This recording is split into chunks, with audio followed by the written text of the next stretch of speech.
Bapak dan Ibu tahu gak kenapa zaman dulu nenek kita kaya raya tajir melintir, kenapa sekarang ke cucunya nggak kaya raya? Karena dulu nenek kita kalau nyimpen duit. Assalamualaikum warahmatullahi wabarakatuh. Selamat datang di Ruang Testimoni, tempatnya testimoni orang-orang sukses pastinya. Dan tidak banyak basa-basi lagi, mari kita simak video berikut ini.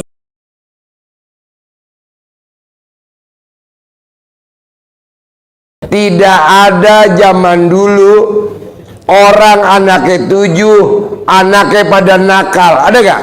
Nggak ada. Kenapa? Karena nenek kita, kakek kita masaknya pakai cobek batu, bukan cobek kayu. Jadi kalau bapak dan ibu pengen hajatnya terkabul, pakai cobek batu masaknya, buat manggil, buat ngusir. Bapak dan ibu kalau anaknya nggak mau nakal, dulu nenek kita anaknya 9, nggak ada anak yang nakal. Sekarang punya anak 2, nakal luar biasa. Kenapa? Karena dia nyiduk nasinya pakai centong plastik. Makanya otaknya kayak otak plastik. Coba dong pakai centong kayu seperti nenek kakek kita. Tuh. Anaknya 6, 7, 8 semuanya jadi pegawai negeri, semuanya jadi pedagang, semuanya jadi orang. Sekarang anaknya 2 baru. Kenapa? Karena makannya pakai centong plastik. Kenapa hari ini yang sakit diabetes banyak? Kenapa? Karena makannya pakai rice cooker, pakai magic jar. Karena dia nasi dicemplungin air sehingga kandungan airnya jadi 1. Kalau zaman dulu diaron, habis diaron ditumplekin di kayak itu, jadi airnya netes ke bawah. Kalau sekarang mah enggak. Makanya semua sakit diabetes. Tapi ada gak obatnya? Gampang. Orang yang sakit diabetes obatnya mandi jam 00. Tuh, bapak dan ibu tahu gak kenapa zaman dulu nenek kita kaya raya tajir melintir, kenapa sekarang ke cucunya nggak kaya raya? Karena dulu nenek kita kalau nyimpen duit ditetek, ya dikutang. Makanya sekarang bapak dan ibu yang kelilit utang, kalau pengen lunas uangnya naruhnya di kutang. Buat syarat aja 1 lembar nih. Ini kan tisu. Nah, ini diginiin. Nah, ini dibungkus.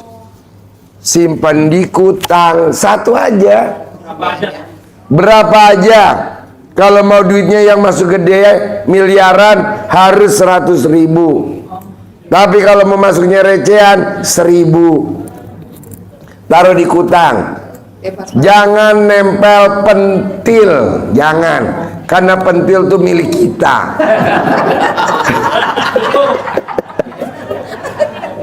Jadi uang nanti kalau dikasih ke pentil, ini foto yang di uang itu bisa ngenyot.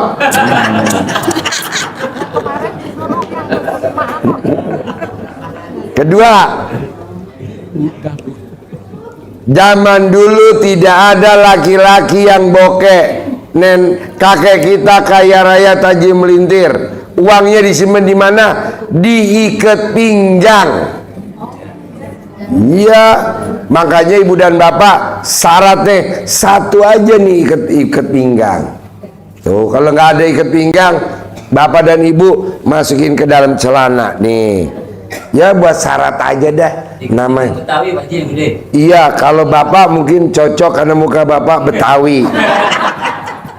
Nah gini, maksud saya gini Pak, saya nggak setuju kayak bapak dan ibu melakukan yang aneh-aneh. Udahlah, ikutin seperti ilmunya RDI Karipan Lokal.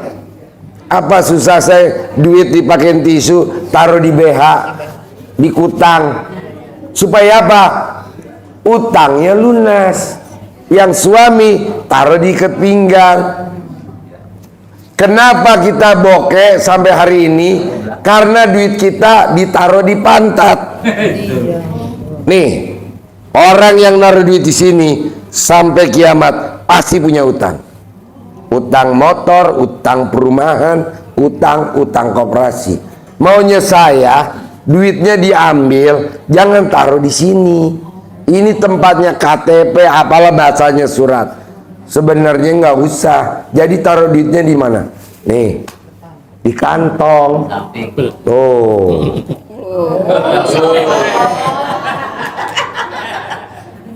Ini duit taruh di kantong. Apa di pantat belakang? Itu namanya menghina duit. Pantesan lu nggak pernah banyak duit. Orang duitnya taruh di pantat. Harusnya taruh di saku. Coba praktekin. Tidak ada perempuan yang naruh duit di kutang punya utang, nggak ada. Tapi kan sekarang lagi punya utang Pak Haji. Ya udah sempilinnya basarat. Iya basarat. Tahu gak lo naruh di kutang bisa gak lo? Coba buka BH lo.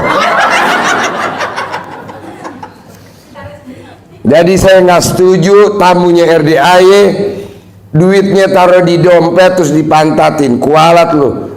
Ijab minta duit banyak, ijab duit banyak, giran duitnya ada aja di kantong ini pantat. Ini kan pantat.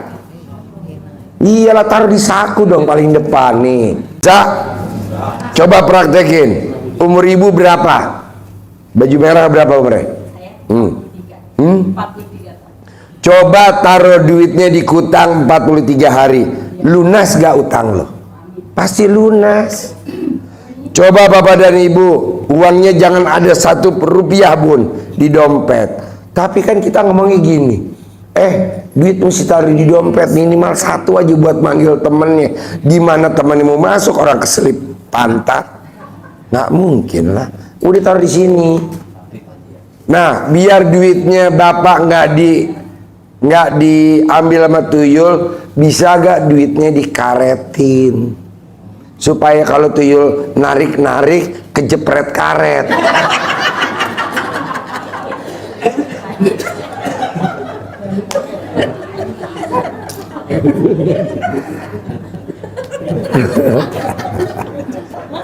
Tapi bener gak omongan saya? Ada gak zaman dulu nenek kita duitnya ditaruh di dompet?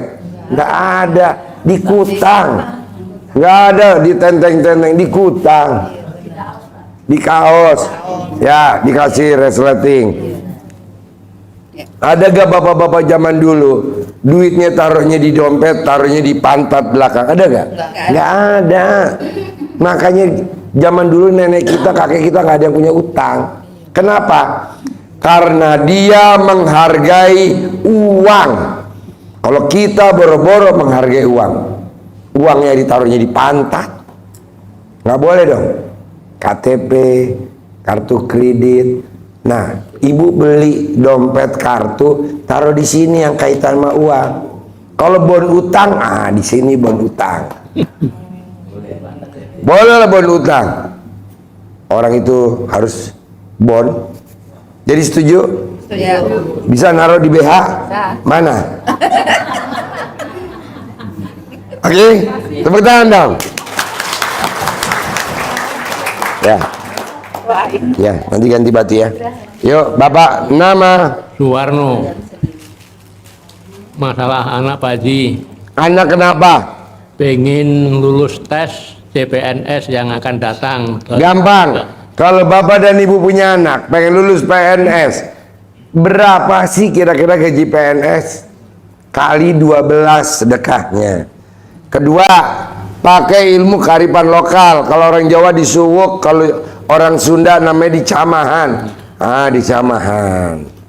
Nanti kalau mau tes PNS P3, bisa gak sedekah pembersih WC 100? Setiap mau berangkat tes, sedekah pembersih WC 100 buat syarat biar nggak sawat. Ada lagi? Sedekahnya dari awal bisa Pak Haji? Bisa, emang sedekahnya dari awal. Bapak namanya siapa? Suwarno. Suwarno. Suwarno. Iya. Pak Suwarno lagi ngapain Pak Suwarno? Lagi mancing Pak Haji. Umpannya mana Pak Suwarno? Nanti kalau dapat ikan baru saya beli umpan Pak Haji. Kira-kira dapat ikan nggak? Nah, di awal, sedekah itu di awal. Tidak ada orang bilang, nanti kalau gue berhasil, gue mau nazar. Nggak ada yang sukses. Sedekah harus di muka, di track. Ada lagi? Duitnya dari bapaknya bisa Pak? Duitnya dari bapaknya boleh. Karena anaknya belum ada uangnya. Saya juga begitu Pak. Anak saya dokter SMA. Selalu saya talangin dulu. Makanya anak bilang, Pak, makasih ya Pak, aku dipaksa suruh sedekah.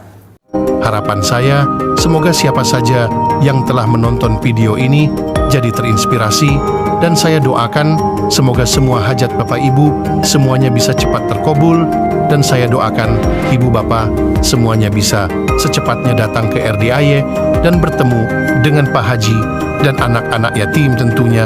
Amin amin ya rabbal alamin. Assalamualaikum warahmatullahi wabarakatuh.